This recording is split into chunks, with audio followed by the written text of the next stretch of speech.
All right, here we go. 3, 2, 1, go. Oh my gosh. What is going on, everybody? Welcome back to another video. Got something pretty exciting today. So we have the new acceleration boost from Tesla. You can pay $2,000, drop your 0 to 60 time by half a second, which is pretty sweet. Some people think it's a great deal. Some people think it's a ripoff. This update for your car is only available at this time for the non-performance all-wheel drive Tesla Model 3. So I had a subscriber message me and say, hey, I have the all-wheel drive and I bought the boost. Do you want to race? Basically, do you want to compare the two cars? And I said, heck yeah, let's do it. So we're going to compare the all-wheel drive plus. Before we get there, thank you to my newest patrons, Nicholas, Matthew, and Steve. You guys are the best, and now you're in the frunk, so thank you for that. We are in Michigan. It's pretty cold here. It's in the mid-30s, and if you're not aware, the batteries perform best in two conditions: if they're full or close to full, and if they're warm. Now, really anything above about 60%, you're gonna get pretty much the full performance. So I'm actually running over to pick up a drone just for this video. So what we're gonna do, we're all gonna do a bit of driving to warm up our batteries and our tires. We are also all going to go to the supercharger, and we're gonna all get up around 90 or more than 90%, and then we're gonna meet at this strip of concrete that I have, but I'm hoping there's enough room for two cars side by side. I think there should be two cars, but this person does have a draggy that they're gonna bring along, which, if you're not familiar, is a little device to accurately measure 0 to 60 times. Now, both the all-wheel drive cars have the standard aero wheels. I have my caps on, but I think we're both gonna have our caps off for this. So I've got a decent amount of driving to do. I'm gonna do all this driving. I'm gonna go supercharge, and then we'll meet at the spot. Hopefully there's not too much wind noise. Today we are looking at the new boosted acceleration of the Tesla Model 3 right here. This is the all-wheel drive with the boosted acceleration. On this side is my car. I have the all-wheel drive. I did not buy the boosted acceleration. We are going to measure 0 to 60 times on both, and then we're going to actually compare how fast these cars are by driving next to each other, going 0 to 60, and seeing how much faster this all-wheel drive with the boosted acceleration really is. So let's first check out the new setting so you can see how you have this upgrade. So the only way you can tell if you have this upgrade is you go into driving, and under acceleration, instead of chill and standard like I have, the upgraded car is going to have chill and sport. It's going to say sport here. So you can see that I have no dots here for my regen. I'm at 88%. My battery is nice and warm. My tires are warm. I've done a lot of driving. He has also done a lot of driving. We're coming from pretty far. You can see here it says chill or sport versus my car says chill or standard. And then I do want to show you guys really quick. This is just a dual motor long range. The owner did some upgrades so it looks like a performance. We got the spoiler and some other stuff, but just wanted to show you that. All right, so we're getting ready here. We're just going to do a 0 to 60 really quick with just the new upgrade. We have on the windshield there, that's the draggy device and the phone connected. So we'll see the time here. All right, we're stopped, and whenever you're ready. Oh my gosh. Oh, dude, that really feels like the performance. Oh my gosh.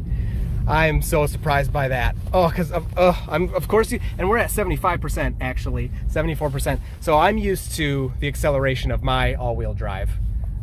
And we can see down here, you can send me a screenshot of this too. Does it say uphill or anything? It doesn't say. We can just do the opposite direction and then we'll know for sure. Oh. 0.18. Okay, so we were going uphill barely. So let's turn it around. Yep, and we can go do it from the other direction. Wow, that kick was insane though. I couldn't believe that. Yep, whenever you're ready. Oh. Okay, woo! That was a big bounce. Wow, all right. And the draggy's off. It's too much power. It's too much power. Okay, what do we got? You're just gonna send me a screenshot. This time was 3.89 seconds. So that's really good. All right, thank you. All right, let's do, you wanna compare cars? Sure. All right, let's do it. Okay, so now we're in my car, just the standard, no upgrade, and we got draggy. We're gonna see what the 0 to 60 is. Ready? Yeah, the punch is not even close to the same. So I hope I made it to 60 for you. No, you didn't. I didn't? No. Oh, I stopped it too early. Crap. What did it say? 0 to 30 was 2.14. All right.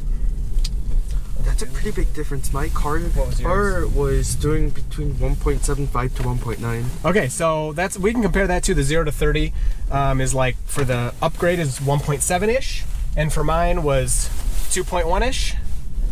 So yeah, 0 to 30, that's a huge difference there. Yeah, I think most of it's going to be in that low end is where we're going to see it. Another interesting thing would be to see you know, highway performance, and we don't really have time for that. But if you, like, we're both going 70 and we both step on it, I don't know how, you'd really need a closed course for that. And to see if, you know, the upgrade would pull away or not, I would guess not, but never know. Ready? Ready. Okay. All right, and here we go. 0 to 60 for the all-wheel drive, no upgrade. That doesn't feel the same at all. Not nearly as impressive. And the draggy goes again. And the draggy is still not powerful enough for this car. Corrective steering. I wasn't going off the road. What are you talking about? All right, what do we got? 4.51. All right, 4.51. Pathetic. So 4.51 for me. So the upgraded car on its first run versus my run here, it was half a second faster. And of course, it's not, you know, a controlled course. It's not perfectly flat, and it's a little cold out. But there you go. There's a half second right there. And actually, the upgraded one was doing some faster runs than that even. All right. I didn't set up my camera outside, but let's line up, and we'll do you know, whatever, close enough. All right, here we go. 3, 2, 1, go.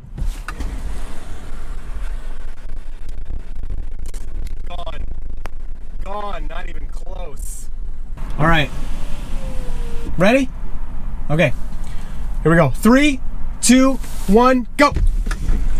Oh, I took off before him, and look at that. Oh, he beat me. I took off before him, and he ended up passing me. Okay, that's pretty sweet. All right, we're gonna go. 3, 2, 1, go. Yep, look at that. Every time. Not even close, not even close. Oh, that's pretty awesome.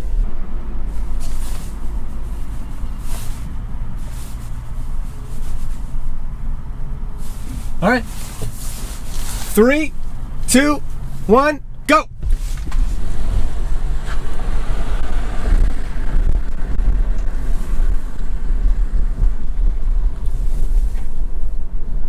Okay, so I didn't really do an outro for this. We just kind of finished up and left. But here are some screenshots of some other times he got. He did some more testing on his own, and the car is really impressive. I gotta say, the kick you feel is very comparable to the performance version. I've only been in the performance version one time, but I did not forget it. It's really powerful. And I could even see while editing this video, you can just tell from the footage how different it looks as you kind of accelerate. You can hear that I step on the pedal and my car just kind of starts going. And don't get me wrong, it's still a really fast, powerful car, but it just doesn't compare to this upgrade. I did want to make a couple things clear. Of course, we're not professionals. We didn't do this on a closed course. I actually did contact a racetrack to rent out a space to do 0 to 60s on, and they said it was going to cost me $2,500. So yeah, that's a little too expensive. Both of our cars, besides the update, were exactly the same. All-wheel drive. We had the stock 18-inch original tires from Tesla. My car has about 27,000 miles. His car has about 17,000 miles. So my tires do have a little bit more wear. And of course, in some of the shots, you can see that we are not perfectly lined up. But we did our best, and you can still see the comparison pretty easily, especially my first draggy time, the 4.5, and his first draggy time, the 4.0. I mean, right there, that's exactly the half second off in the exact same conditions. So if this is something you're into, if you're into performance, I think it's worth the money. Now, I still personally am not going to buy it. It's a lot of money, and I already spent a lot of money on this car. But if that amount of money isn't that big of a deal to you, or you're really into cars, this is a hobby for you, I could totally see people dropping the money on this because it is really impressive. So thanks for watching this one. If you have any questions, leave them below, and I will get back to you down in the comments, and you will see me in the next video. And congratulations again for making it this far.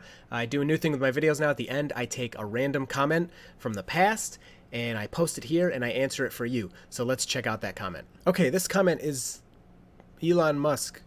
Batteries. He's okay. Let's do another one. Okay, I think this is a good one that's relevant to the video. By the way, did Tesla used to send out updates like this for free? Examples: range boost, better acceleration for S and X. Yes and no. Of course, we get free updates to our cars all the time. There's actually a new one that Elon just tweeted that's coming out that said full self-driving sneak peek, whatever that means. And in those updates in the past, we have had power increases, speed increases, the little 5% here and there, at least for the Model 3.